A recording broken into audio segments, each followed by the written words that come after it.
So the enjoyment of a lake and being able to take my 10-year-old out and fish off the pier is really quite enjoyable. So by cleaning up the lake and removing those impairments, we can increase the recreational opportunities on Lake Macatawa, which is more attractive from a tourism aspect, which impacts the economy.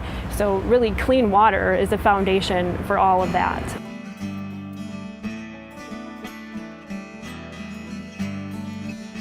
The importance of a restored watershed and healthy lake is well established and widely understood in the Holland community. Virtually all area leaders in agriculture, education, large and small business, nonprofit organizations, environmental groups, and governmental entities agree. Remediation of water quality issues is critical to the identity and future prosperity of the region. A healthier Lake Macatawa will mean a healthier and happier environment for living and working and playing in the greater Holland community. Part of the reason we all live in Holland, part of the reason I moved to Holland, was because of its closeness, its proximity to the waterfront. If we can do things to make Lake Macatawa cleaner and better, that only helps our interest in being at the water and only helps our community be stronger in the end. This is the way our community does things, that somebody sees a situation that could be better and they say, let's fix this. Let's get the very best people around the table. Let's get the experts. Let's fund it to the extent we're able, and let's make a difference. I think it reinforces that we already are a community that does everything very, very well. We do things first class all the way. We take pride in what we do.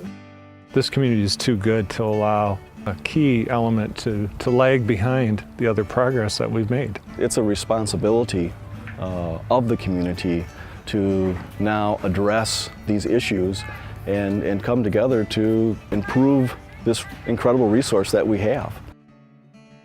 Project Clarity and cleaning up of Lake Macatawa and the Macatawa Watershed is just another opportunity for Holland and Zeeland to shine again and show the rest of the community, the rest of the country, how a community can come together and clean up a lake, clean up a water system, and make a community better. If we, through active means as a community, come together and fix that problem, then that's an example for other communities around the nation that face the similar types of water quality problems. Very few people have exactly the same dimensions lake or the same problems. They all have bigger lakes, smaller lakes, but all have similar types of eutrophication problems. And we have a chance here to demonstrate as a community how we fix that problem. And I think that as a role model for across the nation is invaluable. That model would be envied by any other lake in the state of Michigan and probably across most of the Midwest. Together, we can make a difference, not just for now, but for future generations.